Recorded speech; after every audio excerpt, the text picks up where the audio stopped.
November meeting of the Collingswood Board of Education is called to order. This meeting has been appropriately advertised as required by law. Roll call, please. Dr. Becker? Present. Mrs. Brooks? Here. Mr. Connor? Present. Mrs. Caden? Here. Ms. Miller? Here. Ms. Wood? Here. Mrs. Severino? Here. Mrs. Celia? Here. Mr. Stotts? Here. Mr. Waugh? Here. Ms. Henry? Here. Please rise for the Pledge of Allegiance. I pledge allegiance to the flag of the United States of America.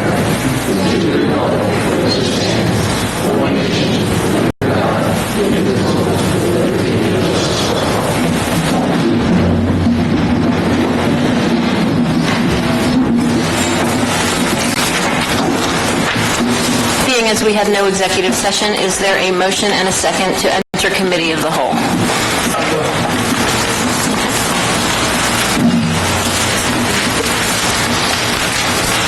All right, we'll include in tonight's committee of the whole several presentations. Our first presentation will be the annual audit report from Mr. Inverso.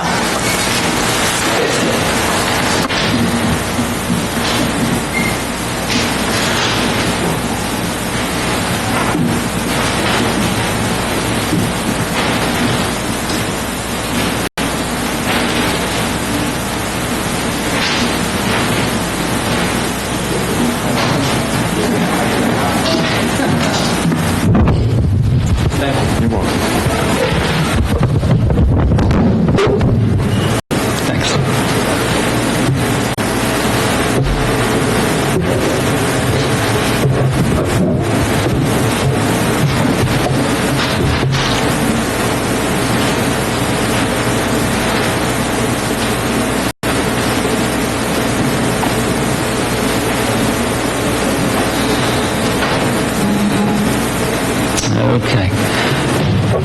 All the members have their copy. I'd like to go over the financial summary, where we stand as of June 30th of 2019. If I could direct your attention to the left-hand column, we took in this year tax levy $16,058,813, tuition revenue $6,415,433, miscellaneous revenue $254,209, shared agreements, $116,000. Federal aid, $72,151. And state aid, $10,588,861. Totaling $33,505,599. We expended in the same period $34,232,341, or a net loss of the year of $726,742. We started the year with a fund balance of $6,152,397, and we're ending with a fund balance of $5,425,655. That number is further defined right below. What makes that up? Reserve for encumbrances, $59,147. Capital reserve, $393,049. Maintenance reserve, $250,125.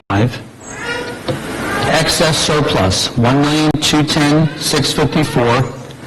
That's the amount that must be put in the 2021 budget. Designated for this year, in this year's budget, $2,800,874. That's in the 1920 budget, and a free surplus of $711,806, totaling the $5,425,655.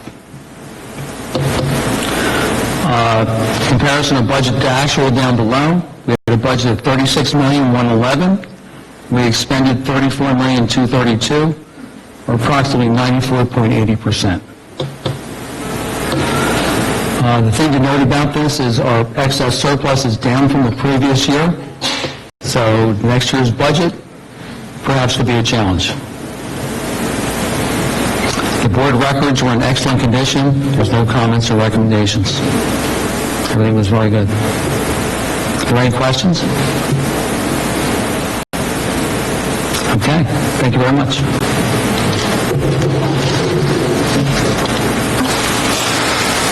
Thank you, Mr. Inverso. Our next presentation will be from Mr. Alan Trotti, presentation of the Collingswood Fine Arts Festival donation.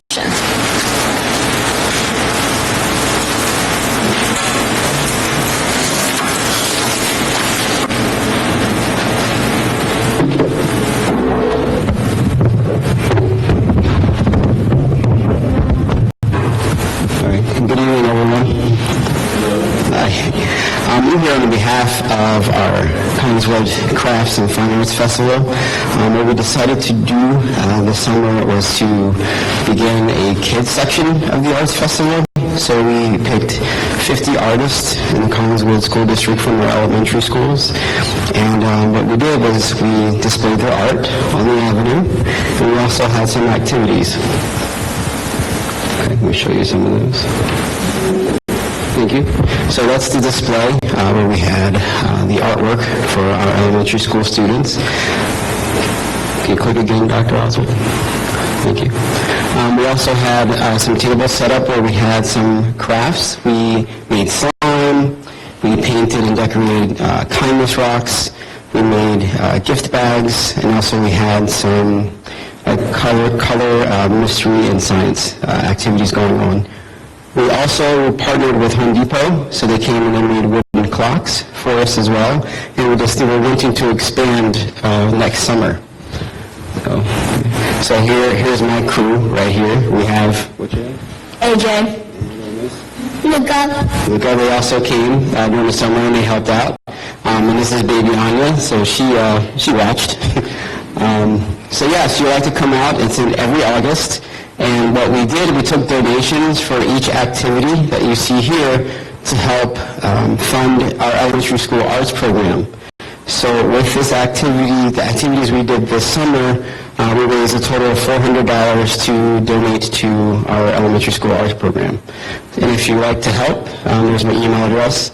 We'd like to expand and continue our arts program to shine. So it was a great experience with other communities coming into Collingswood, seeing what we do for our arts program, and we look to expand it next summer in our music department as well.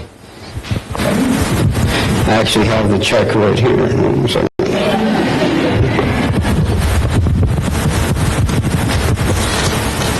Now, who do I give the money to? You always give mine to me. Give it to you. Thank There you, you sir. go. No problem. And go see you Next. Awesome. Thank you. Are there any questions about the festival that anyone might have? No? Okay. Awesome. Thank you, Mr. Trotti, for the effort to create the experience on the avenue and for the donation. Thank you. See you all next summer.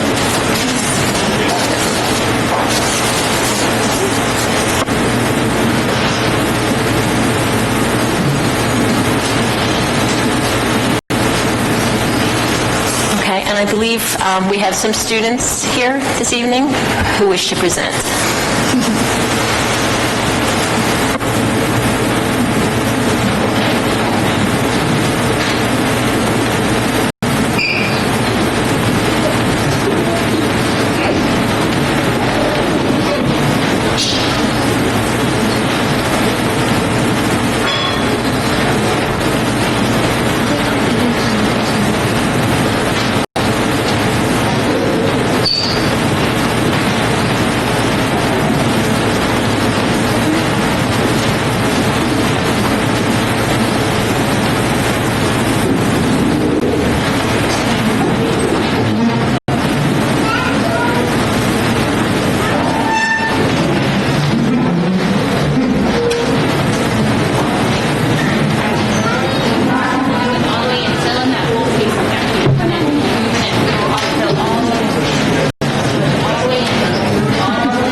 so much to the cast of Frozen. That was wonderful.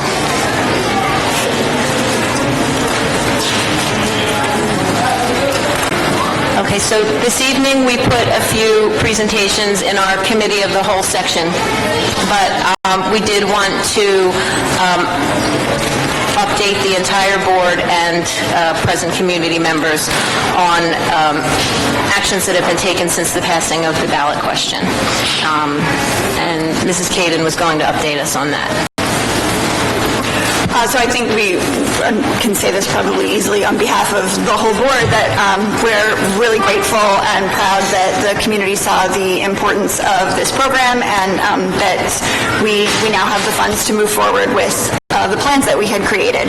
So along those lines, the two things that are in the works at the moment are both things that we'll be voting on tonight and have already begun anyway, but one is the job description has been posted for the counseling coordinator, and if you look at the job description, it pretty much exactly mimics what our presentations about what we were looking for in a counseling coordinator were. We're ideally looking for a certified school psychologist because the nice thing about that is that they have more experience with clinical work. They can supervise the school psychology interns that we have coming in each year, and so that would kind of be a nice streamlining of that program as well. But we, in the qualifications, it does say if another person that's perfect for the job but is not a school psychologist and is perhaps a certified social worker or something like that comes forward, we're not ruling that out simply because they don't have the school psychology certification. Otherwise, the performance responsibilities and everything are pretty similar to what we've talked about in the past, that they would be coordinating with they would kind of be the link between all of the multi-tiered system that we had talked about before, and that they would be in charge of coordinating with the school psychology interns to make sure that the kids that need those services are getting them, and then also be the point of contact for the parents from year to year, since they will still be there when the school psychology interns switch over the next year to a new group of people, as well as working with the child study team and the outside mental health service provider that we're looking to contract with. So to be the streamline of the whole process that we have going forward. Speaking of the outside service provider, we also have on the agenda tonight to approve the going out for the RFP for the services for an outside mental health agency. And Beth Ann, do you want to explain a little bit for all of us what that process really looks like? I'm not sure that all of us are clear on that. Sure. For a professional service, the law says it's got to be, the request for proposal has to be on the street for 20 days. Okay. So we advertised in the Courier Post this past weekend, and it's also on our website. With the hope, because we have the 20 days, and we really can't do anything like on a Monday, and with the holidays, we really want to get something on for the beginning of January. So that's kind of like we worked on the RFP and got it out on the street. So we're not going to be able to make it for the December meeting, but we're hoping for January. So we would discuss it and hear about the proposals at the January meeting? Is that how it works? Well, probably we're going to get the proposals, then a committee of the board can review them with Dr. Oswald. What was put in the RFP is what is required.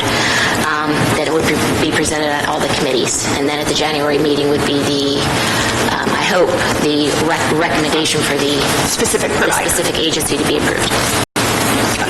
And just for everyone, because I'm not sure if, I know a couple of the committees we had the paperwork for the RFP. I'm not in the buildings and grounds, so if everyone saw it, but I think I have it facing the wrong way, sorry. The RFP that went out kind of lists what we are looking for, and then, am I right, then the service providers will come back to us with a proposal of what they say that they can offer. And so various things that we're looking for are assistance with the selection and implementation of universal screening tools, individual student counseling for grades pre-K to 5, family counseling more as needed, but certainly having experience with family counseling would be a must. The ability to help families navigate the mental health system and reduce the their wait time so that if they need more services than we can even provide, they can help us provide a bridge for those families. Collaboration and consultation with school staff as needed, possibly running some student social skills group if appropriate, social skills groups, collaboration with primary care physicians and specialists like psychiatrists or neurologists as needed. This is a preferred thing, it's not a requirement. And then obviously that we're looking for individual therapy, family therapy, and training and consultation for staff as well. So I don't know if anybody else has questions or concerns or comments about all the various things that are happening right now, but I'm glad that we're in motion to have some of this getting started by around the end of January, right? We would have some things in place. Our hope is to, if all goes well, the responses to the RFP should come in it's really going to come in right around the time of the December board meeting, the day after the December board meeting, but obviously not in time to get something on that agenda to approve it. So we will look to that week is the week before the winter break, we'll look to really dive in, look at the proposals, score them, and then hopefully award a proposal at the reorganization meeting. So we'll beat. So we should be able to kind of beat the January scheduled board meeting by 2 or 3 weeks by doing it at the reorg. We'll just advertise it as another, an action might be taken on that. So. And then what's the thinking for the counseling coordinator position? I am hoping that we will have a recommendation at the December. That we have about 20 applicants for that now. A couple just came in this morning, so they're still coming in. We hope to have somebody by the December board meeting. That's great. Any questions or comments on that from board members? So much work went into this, and I know how pleased the board is that this initiative passed, and we thank everybody who was a part of that, and it's fantastic to see how quickly these steps are being taken to turn it into a reality.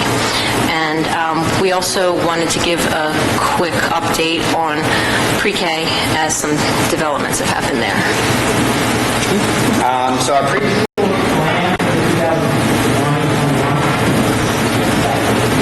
21 school year, our preschool plan is with the Department of Education for consideration.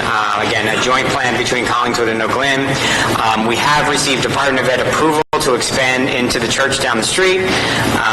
We have, the next step for that is to go to the planning board, so Mr. Hurd is working on that now. We will be serving, I think, maybe one additional classroom, so we'll be pulling a few classrooms out of Sharp, which is really overloaded right now. We'll be pulling one classroom out of Oak Lynn because there's a good shot that Oak Lynn will need that for their own students, the Oak Lynn students. So we're going to pull a few classrooms out of those spaces and then one additional classroom in the church, in the program, but it will be located at the church down the street. And then we will be partnering with Head Start, which is also located in Oak Lynn, and hoping to fill 2 classrooms over there. So ultimately, we are probably going to serve about 30 to 45 additional students next year. And if my memory serves me, I think that takes us to about 75-77% of our universe, which is pretty good for a second-year effort. Most districts don't get anywhere near that. So we're getting really close to what the department, the universe is really a theoretical number. We don't know that there's that many kids out there. So you want to get into the 80 to 90% range to be safe and be pretty certain that there are that number of students out there. So that's what we'll plan for. So if you look at 80%, we're getting real close to that. So I don't see the program really expanding much beyond next year, except perhaps in one additional classroom, unless a real need, unless we see a real need. Questions or comments on that from board members? Okay, and since we included our other presentations in Committee of the Whole, we'll continue with item 4.03, the elementary programs presentation.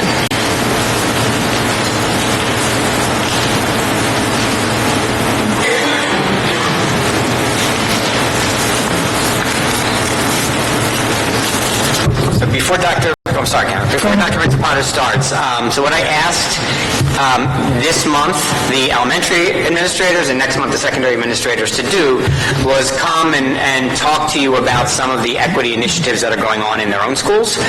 So we've done a lot of work over the last couple of years in the area of equity.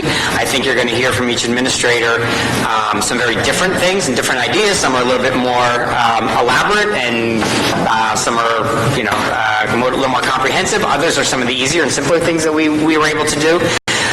So you're going to hear kind of a different twist, I think, from everybody as they go through the presentation. But these are some of the beginning steps and some of the steps that we're taking to really attack the issue of equity. Okay, thank you. Thank you for having us. I am accompanied by Mr. Smith, Mr. Santo, and Mr. Wiltsey, and Mr. Kulak will be here shortly after 7 o'clock. So we want to thank you for allowing us to speak to you about some of our equity programs in our school.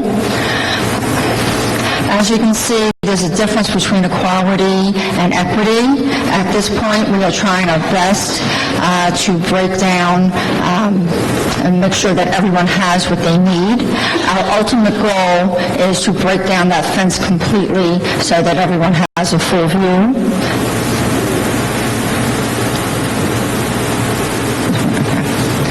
So equity is when every student has what they need to succeed, and we are trying to change the story in several of our schools. For example, we want to include all students coming to school with the proper tools for success. In our last PD, the presenter spoke about how so many students fall behind simply because they do not have the needed supplies, the headphones, the whatever is needed. And so we created a Take What You Need cart, and we had many donations over the past several months, and we fill that cart with notebooks, pencils, colored pencils, markers, any kind of supply that they need. Our teachers teach them through, we do responsive classroom at Sharp School, and so for our morning meetings, our teachers teach the kids that if they need something right now and they have the supply at home, that they are to take it and then return it at the end of the day. But if they do not have the supply at all, they are to take it, keep it, and enjoy it. And so this has been up for a few weeks now, and we cannot keep the colored pencils in the cart. It seems like the kids are just enjoying having all of these supplies.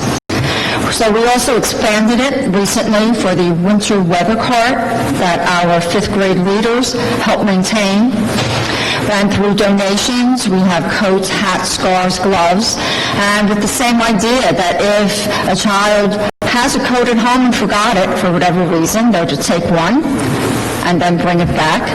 But if a child does not have a coat at all or gloves at all, they're to take it and keep it and enjoy it. The gloves we cannot keep in stock, so we are constantly looking for donations for that. We also are trying to change the story so that underrepresented students are supported in the technical areas, and Mr. Wiltsey is going to come up here and help me with this. At Sharp, we began the Girls Who Code Club, which we have 4 teachers who lead, and it basically is a sisterhood, and they do lots of fun and games, and then dive into the actual coding, and so that has been successful. And I know Mr. Wiltsey has a few clubs in his school. Good evening. I'm coming off the flu, so this is going to be a little challenge for me. So if you look in the middle picture there's some students from our IT club, our Information Technology Club, that takes place one day a week, and we have 2 teachers that run that club. It's from 3 to 4 and is open to everyone. And that is co-ed, but Ms. Kelly and I talked about having a Mighty Girls Club because we thought it was important to celebrate, women in science and engineering. So our Mighty Girls Club, that also takes place one day a week. That is open to any female student that would like to participate in those activities. And another thing that we are trying this year is in our LEAP program. We follow the district-approved criteria, but there were some underrepresented students. I wasn't happy with the initial list, and there were some students that I felt that needed a push that may not have met the criteria criteria, so we pushed them into the LEAP program because we thought that that was important. And right now, we're doing the reading portion of the LEAP. So the one student that we pushed in, that is his strength. I would not recommend that he go into the math portion because he needs to be in class for that. But we feel like at this point it's up for discussion, and it's important to make sure we have our ELL students and our other underrepresented students in those programs. So, and I'm going to turn it over to Mr. Smith. Good evening. As you saw tonight, a lot of our students look to get into the music and the arts programs. So one of the things that some of our teachers undertook were different ways to get more students involved and have different access points. So one of them was a lot of our students have a difficult time purchasing or renting instruments. So we pumped out a lot more PR about trying to get musical donations, and we've had a lot more instruments get dropped off at our school that have gone into circulation with students who would not have otherwise the opportunity to take an instrument. So through different people donating throughout our community, as well as some musical partnerships, for example, with music and arts, we've been able to get donor trumpets and trombones and things like that give the students the opportunity to find those instruments should they need them. We also, on the other side, we have district band, district orchestra, and district choir. This year we tried something a little bit different with district orchestra. We found that not all schools were able to easily attend the district orchestra performance, so we moved the location to the middle school to try and make it a little more central. So we've had a little bit of an increase in our students who are participating in our district orchestra so far. Once the spring rolls around, we're hoping to see another spike as some of our younger students have the opportunity to join as well. Our activity fees, as you know, students that are on free and reduced lunch have the opportunity to join, and their activity fees are waived. So that $100 fee does not apply to them. So that's a wonderful opportunity for them to be part of this music and arts program. So it's another opportunity, a couple of different access points that we didn't have before.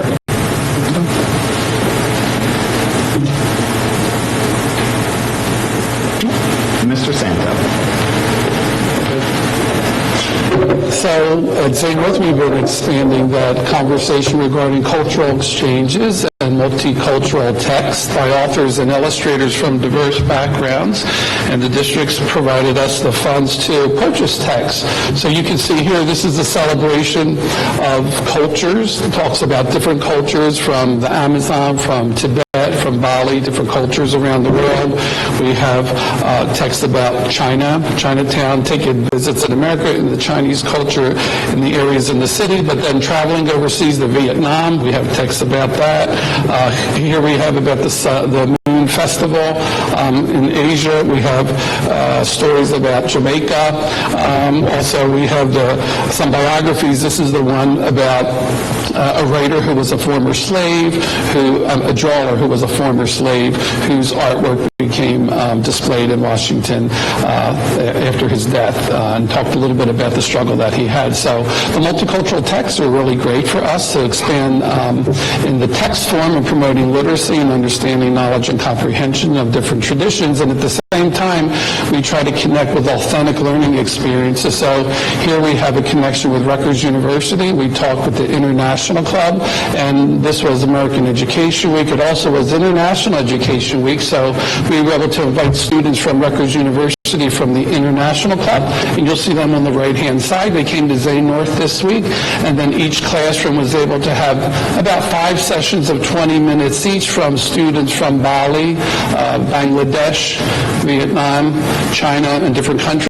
So it was a nice connection from the text that they read, and then an authentic learning experience for the students to hear from college students who are attending Rutgers Camden.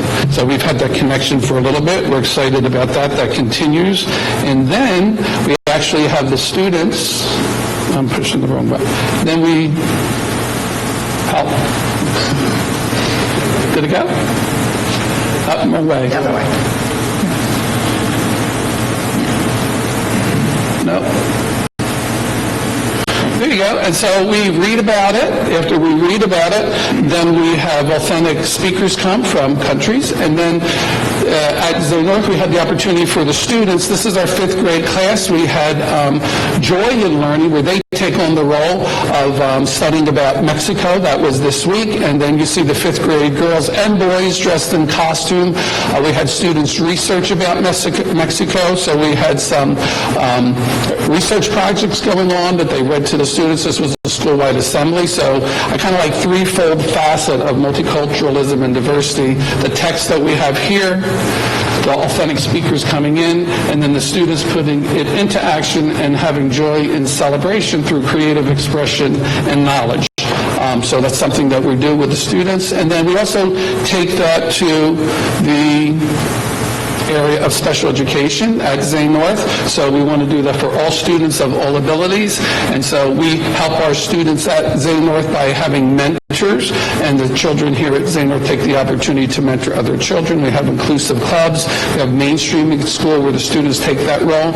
And that happens during open playground, open recess time, in the classroom during specials. And so that is developing empathy and compassion for all students, and also develops a nice leadership quality where the students understand that leadership is not just taking the lead, but by serving others as well.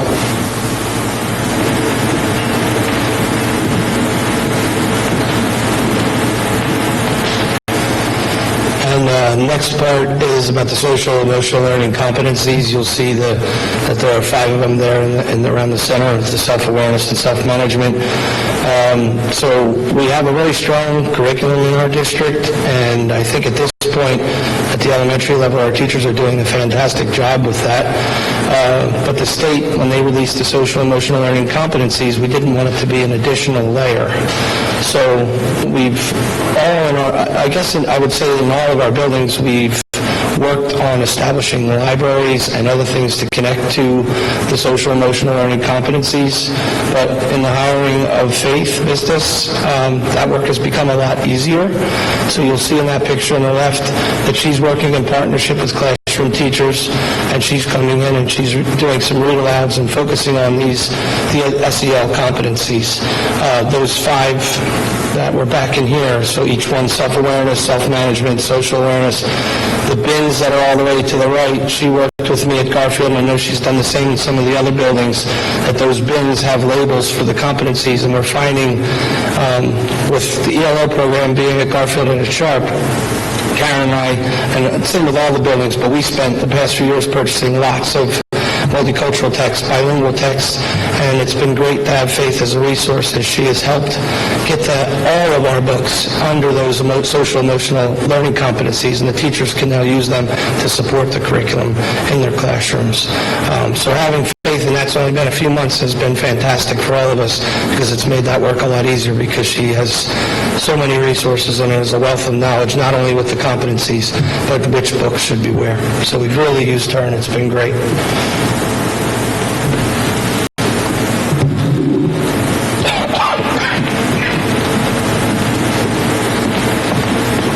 Good evening, everyone. So at Tatum this year, we are really focusing on restorative practices, which is working really well at the high school and the middle school. I started to dabble with this a little bit last year without any real training, just kind of figuring out how I wanted to shift discipline, traditional discipline at Tatum. And then I read this book in the summertime, The 57 Bus. It's a true story of a transgender student in Oakland who was set on fire by a classmate in the bus, and just how their lives went from there. And that quote comes from it. And although we're not talking about crimes in elementary school, I think the message is really relevant. We're trying to work with our students to make them understand that when transgressions happen, mistakes happen, it's not necessarily against the rule in the book, it's against another person. I could just talk to you about it, but I brought 5th grader Dylan Batar. Come on up, Dylan, because the experience that she had with restorative justice just about a month ago was amazing, and I was so proud of her that I thought if she was willing, we could share with you what happened and how we restored that relationship. There was no discipline doled out, but I can tell you what we're doing at Tatum in this way, and hopefully throughout the district moving forward, is going to change what we all know to be traditional discipline. So I'm going to let Dylan just talk a little bit about what happened, and then we're going to play act what actually happened in the restorative practice, where I'll be the transgressor, and she'll be doing the talking. And there's 3 main points to what she's going to say, which is how I coach the kids about how to talk during these sessions. She crushed it. I was so proud of her. And then she dropped the metaphorical mic and walked out. And then that gives me a chance to work with the young man who made the mistake. Okay? So, tell them a little bit about what happened, and then we'll talk about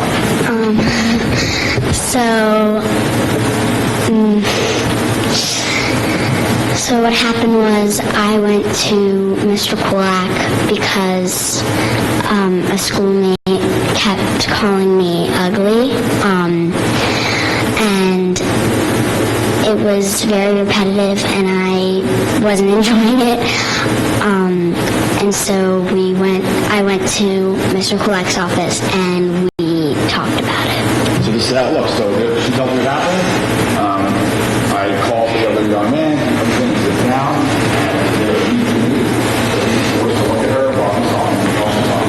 She has 3 bullet points she has to say. When she's finished, she says it now. She's going to use my name, not your name. Brian. He called me ugly very repetitively every single week, and it made me really sad because I began to think it was true. So don't do that ever again. And that's it. 3 pieces. The what, why, and what next. It was just an amazing moment. Now, she'll admit that when she first started, she didn't use the kid's name, and the name recognition is really a big part of it, so that he understands this is a conversation. And when we practiced, which we always do, she went like this, "Can you please not?" And I was like, "Nope, you're not doing that. You're not asking his permission. You're going to tell him, you're not going to do that to me again." And since then, that relationship has been repaired. Now, it's not a cure-all. It's not going to always work, but what we've seen so far with wonderful kids like Dylan is it changes things in the culture in your building. So we're really proud of it. We'll continue to talk about it as much as we can. Maybe a round of applause for my friend Dylan for coming out tonight and doing this thing. That's it. You're done. You're good. Good job.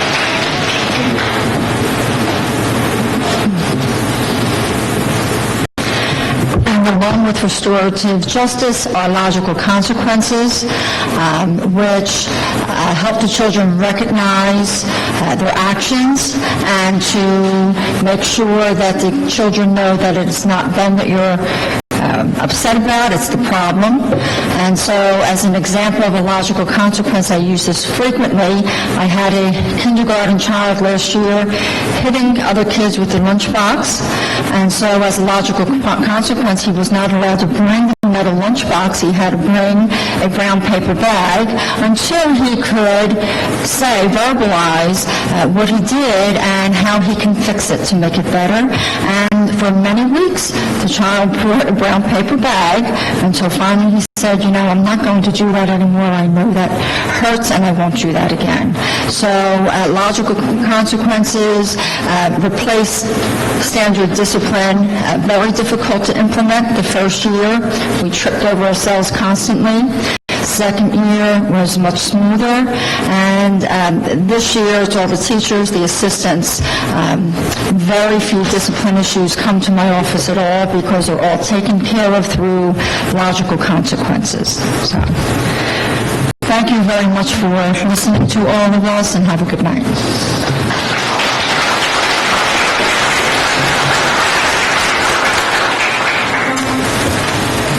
First of all, I'd like to thank Dylan. Dylan, thank you for sharing your story. You're an impressive young lady, and I'm going to remember some of the things you said when I find myself in a confrontation in life. So thank you very much. That was very impressive. And thank you to our administrators for sharing everything that's going on in the elementary schools. Are there questions or comments from the board members? Okay, thank you. Are there any other committee of the whole issues to be raised by board members? Seeing none, is there a motion and a second to exit committee of the whole? So moved. All in favor? Section 5 on our agenda is future dates and miscellaneous information, where you can find school closings, both community and school events, and of course, the ever-exciting December board meeting. So check that out, please. And Section 6 on our agenda is our routine board business. Is there a motion to approve the October 2019 minutes of the regular board meeting? Second. All in favor? And Section 7 on our agenda is our first opportunity for public comment. Please stand and state your name and address and keep your comments to 5 minutes or less. The purpose for this public comment section is to discuss items that are listed on the agenda, and additional more general comments may be made later in the meeting. The public is reminded that attempts to resolve all concerns and complaints should first go through the appropriate staff members and administrators.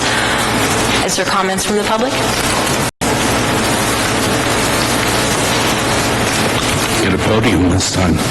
Rhodes Mason, 1008, West Collings Ave. That was great to see the administrators' presentation and the work they're doing with SEL and equity. I hope we get to see a follow-up perhaps in the spring, and hearing from them directly was very positive. And communicating their work out to the community, I think, would be very important. The budget is, the audit, is that going to be made public online?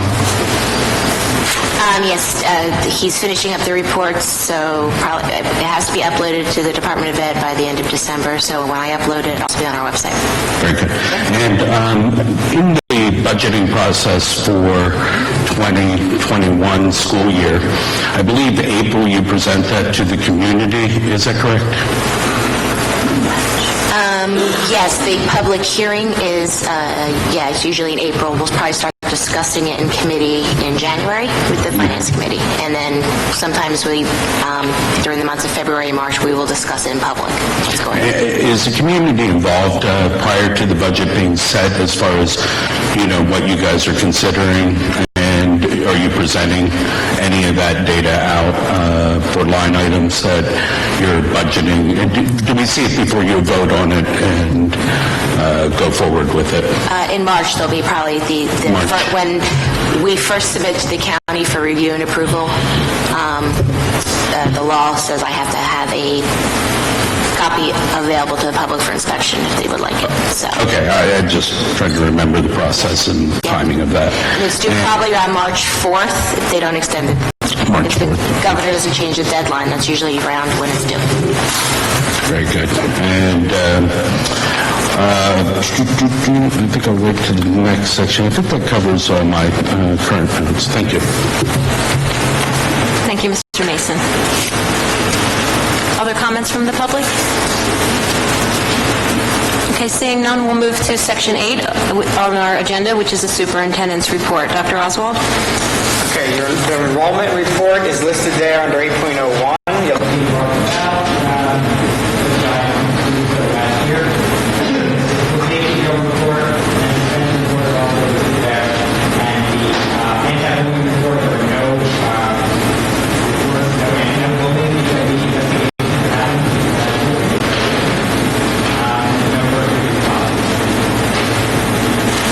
Thank you, Dr. Oswald. Section 9 on our agenda is our student reports.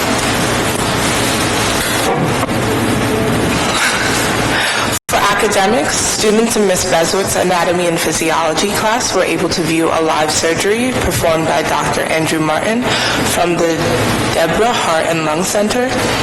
Then the Interact Club held a blood drive at the school on November 15th, during which students and staff donated 6 pints of blood, exceeding the goal for the drive. The Interact Club also recently assisted Collingswood Rotary with the assembly of Thanksgiving food baskets for those in need. CHS Senior Mentors recently spent time interacting with students at Sharp School. CHS students Kennedy Phillips, Carl Jones, and Kristen Adelot recently went to Tatum School to assist students with the development of their school's newspaper, the Tatum Gazette. Students in Ms. Oren's child development class went to Oakland to assist with the Collingswood Preschool Halloween Parade. That's all. For athletics, the following students were named to all-conference all-star teams for the fall: Nolan Dick for boys soccer, Samantha Grosick for girls soccer, RJ Aaron, Andy Clark, Donnie Hart, Calvin Toomer, and Quentin Moss for football, Senna Amuzu and Susie Cook for girls tennis, Ellen Pope and Diana Jones for girls volleyball, Alexa Stern, Lulu O'Neill, Izzy Draper, and Phoebe Burkhart for field hockey, and Sophie Steidel for girls cross country. Sophie was also named to the All-South Jersey cross country team. Boys basketball tryouts started today. The girls will start next Monday. And the wrestling team has already begun weigh-ins and started their workouts. For our extracurricular activities, Anna Scher, Annalise Holland, and Mackenzie Toller were named to the All-South Jersey Choir. Noah McAllister and Ava Ostrom were named to the All-State Orchestra and recently performed with the Philadelphia Youth Orchestra. The marching band took part in a ceremony where PNC Bank and the Military Warriors Support Foundation presented a newly renovated mortgage-free home in Collingswood to a local combat wounded veteran and his family. Other questions or comments from board members? I just want to congratulate Alexa and Senna for your good work in choir and sports.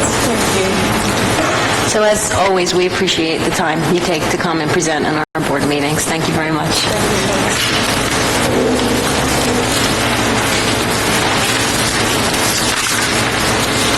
Section 10 on our agenda is our Business Administrator Board Secretary report. Mrs. Coleman?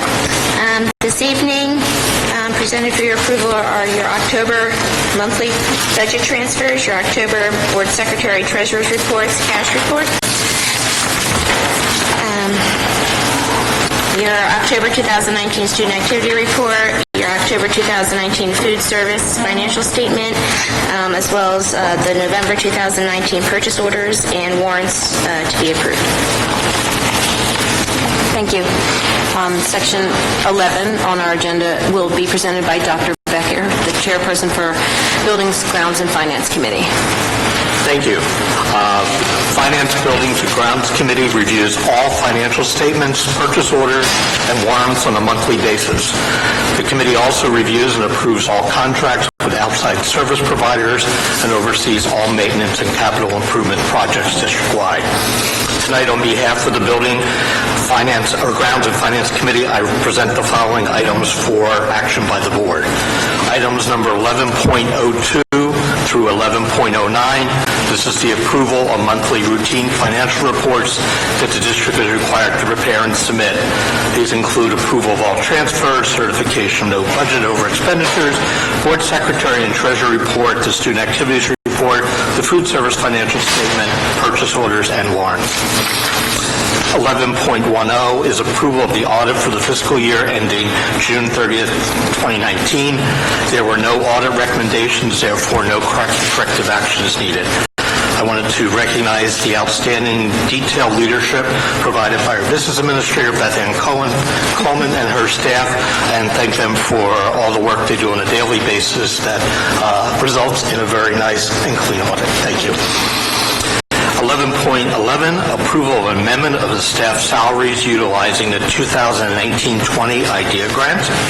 11.12, approval of revised 2019-20 school tax remittance schedule as a result of the additional tax levy of $225,000 approved by the voters in the November 5th election. 11.13 through 11.14 are approval of music instrument donations. 11.15 is approval of the request for proposals for mental health services.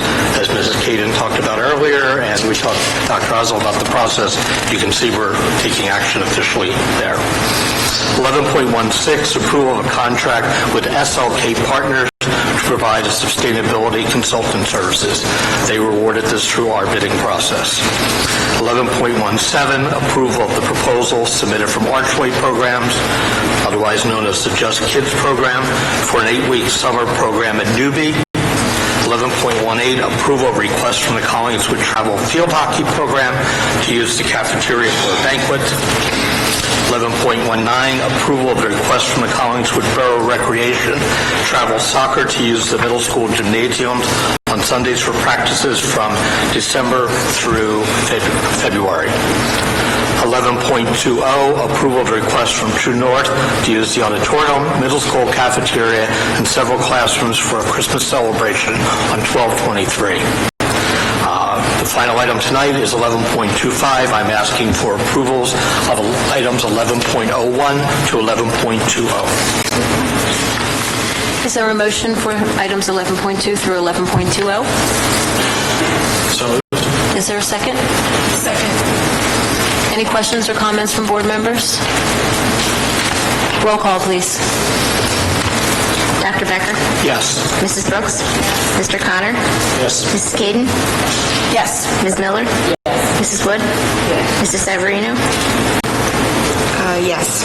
Mrs. Celia? Yes. Mr. Stotts? Yes. Mr. Wall? Yes. Ms. Henry? Yes. Section 12 of our agenda will be presented by Ms. Caden, the chairperson for our curriculum committee.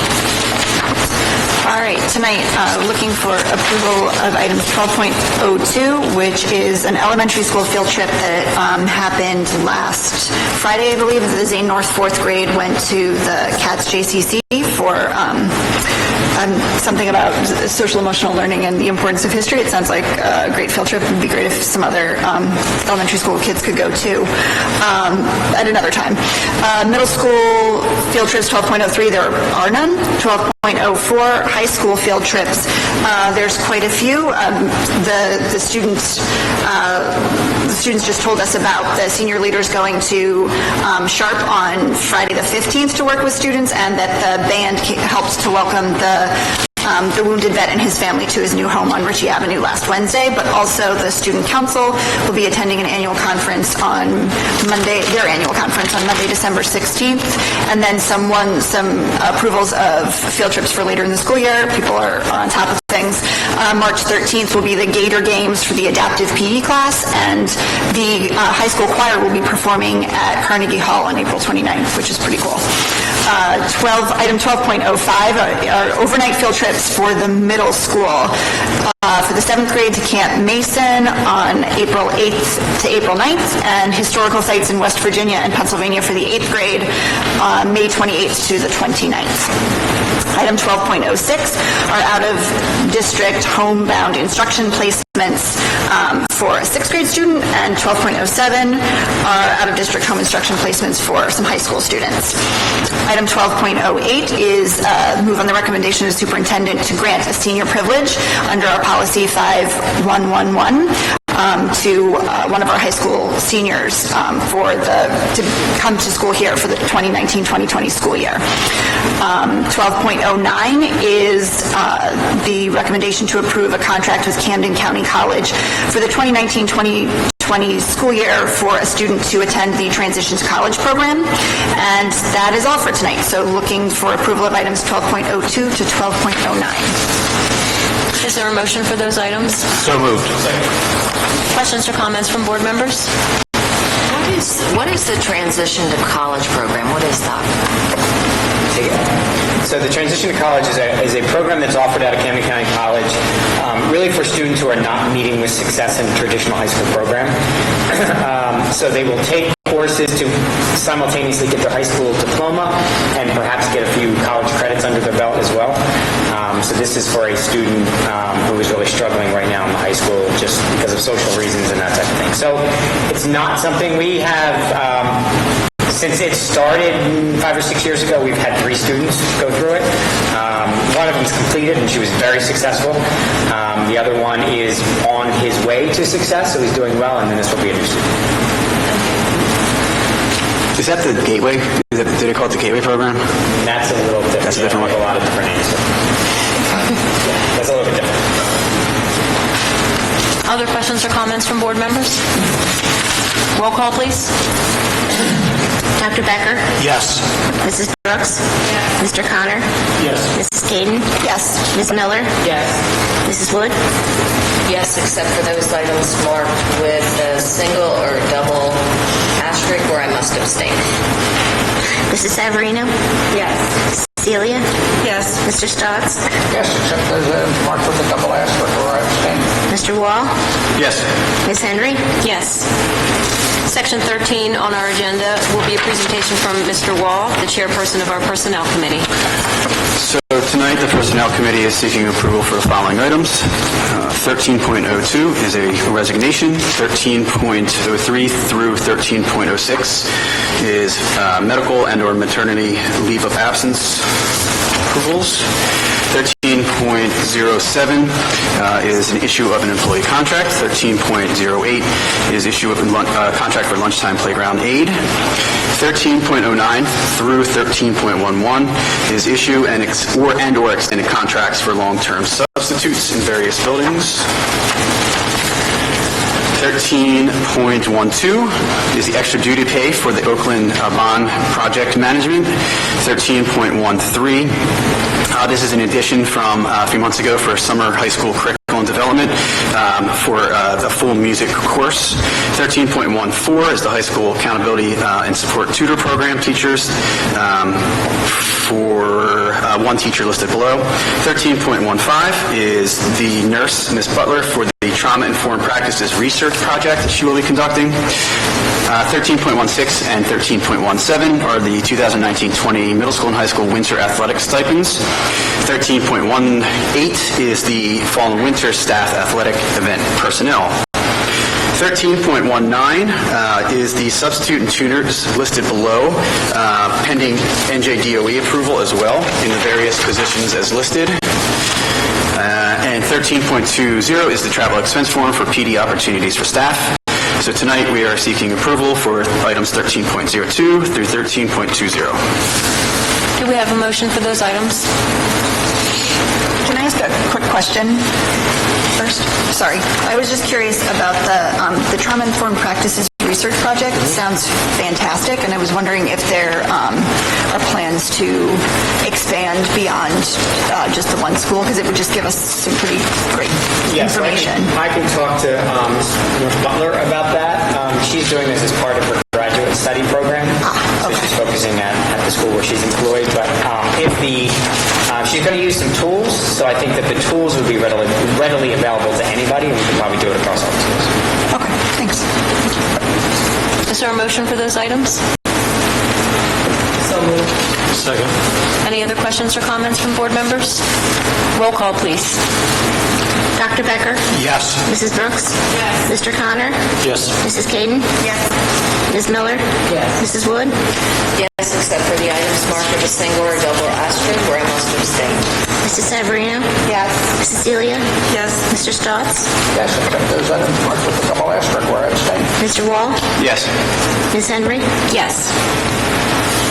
Section 14 of the agenda is our policy and miscellaneous section, which will be presented by Dr. Oswald. Okay, so 1401 is the second readings of policies that we took a look at last month. The only new policy, there are several revisions there, but the only new policy is the earned sick leave law that only applies to intermittent employees, not to our regularly employed staff. 1402 are the regulations that accompany those policies. They only require one reading. 1403 is the HIB report, from last month. So this is the second look at that. 1404 is the job description for the counseling coordinator. We talked about that up in the personnel area, I think, and that's it. So we're looking for approval of 1401, 1404. Are there motions for those items? So moved. Questions or comments from board members? Roll call, please. Dr. Becker? Yes. Mrs. Brooks? Yes. Mr. Connor? Yes. Mrs. Caden? Yes. Ms. Miller? Yes. Mrs. Wood? Yes. Mrs. Severino? Yes. Cecilia? Yes. Mr. Stotts? Yes. Mr. Wall? Yes. Ms. Henry? Yes. Section 15 on our agenda is our second opportunity for public participation. And again, please stand and state your name and address and keep your comments to 5 minutes or less. And again, the public is reminded that attempts to resolve all concerns and complaints should first go through appropriate staff members and administrators.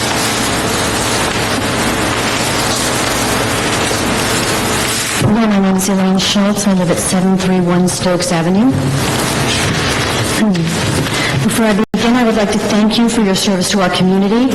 I recognize that these are trying times and we face many challenges in keeping Collingswood schools welcoming places for our community's children. In that regard, I'm here tonight to share my concerns about a situation that directly affects the strength of Collingswood schools and the education of our students, the loss of school libraries and media specialists. Ever since the Tatum Library was dismantled, many parents and community members have been upset by this district's divestment from libraries and concerned about the effect this divestment is having on our students. Without a library for over a year now, students at Tatum are being denied book circulation services that all of the district elementary schools provide.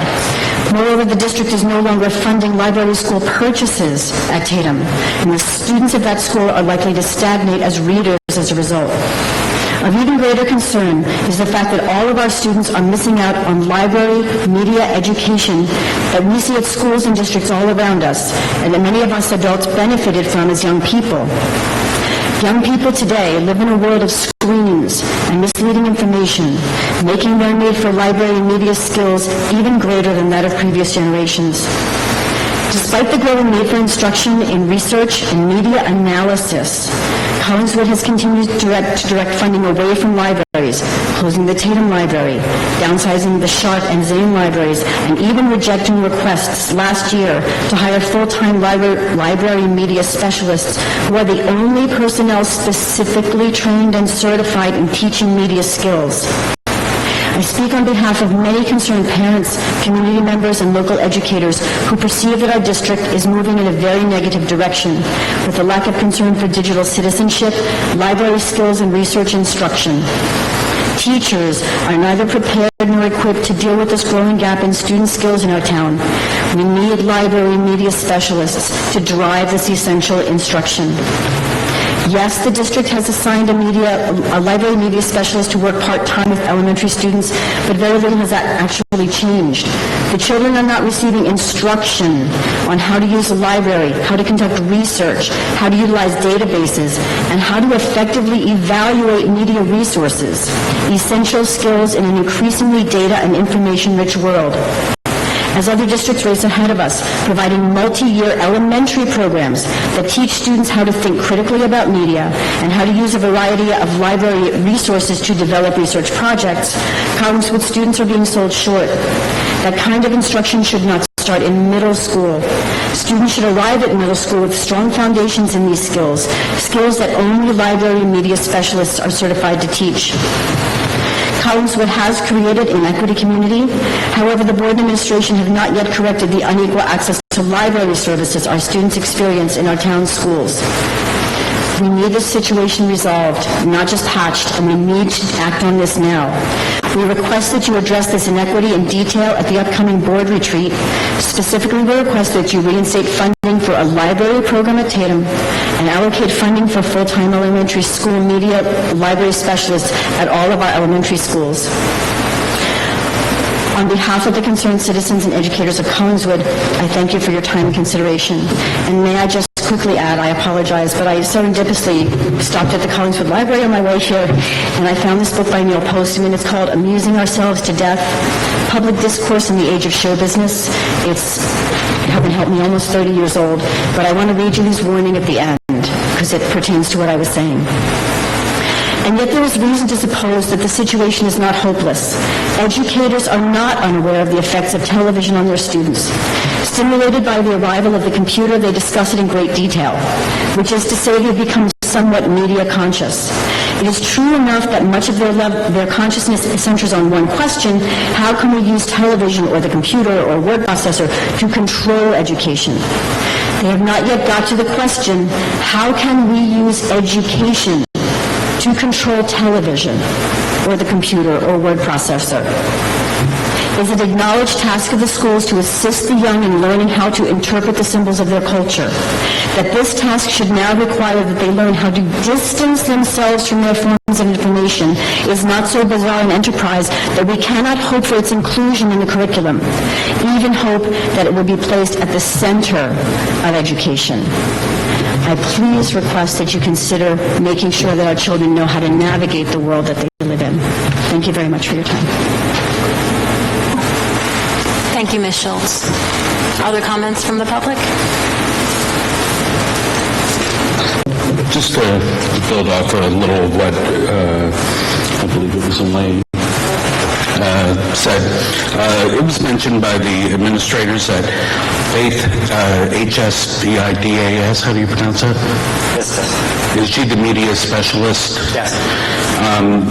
That the administrators are saying positive things. I think it's definitely worth looking at that and saying, is that a program we can expand as Elaine has outlined?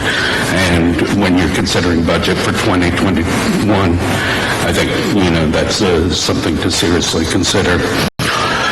Lastly, because I know everybody wants to get out of here, about the Chromebooks, there was a policy, and I'm sorry I don't have this specific policy that pertained to that, about annually having the community review about Chromebooks and online activities. I did have some exchanges with Mr. Michael Chisholm about Chromebook policies for the kids to kind of demystify that. I think a lot of parents sign the form and forget about what they just signed away, and want to be able to get more clarity around that. Will you, I saw you did some policy updates, will you be updating that particular policy around Chromebooks and inviting community members, many who are very literate in this area, to review with you? You don't have to answer now, but I think it's something to consider. That's it. Thank you. Thank you, Mr. Mason. Other comments from the public? Okay, seeing none, we'll move to section 16 on the agenda, which is our adjournment. Is there a motion to adjourn? Is there a second? All in favor? Meeting adjourned.